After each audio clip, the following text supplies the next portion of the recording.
In this video, I'm going to show you how you can delete a channel in Slack. So if you no longer need a specific channel in your Slack workspace, then the best thing to do is to go ahead and delete it. If you find this video helpful, I kindly request that you support me by liking the video and also by subscribing to this channel.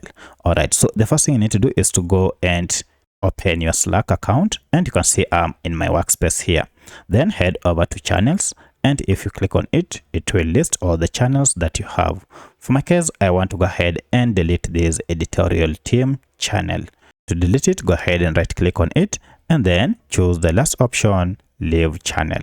Now you will only be able to leave this channel or to delete this channel if you are an admin, and you're told here when you leave a private channel, you will no longer be able to see any of its message.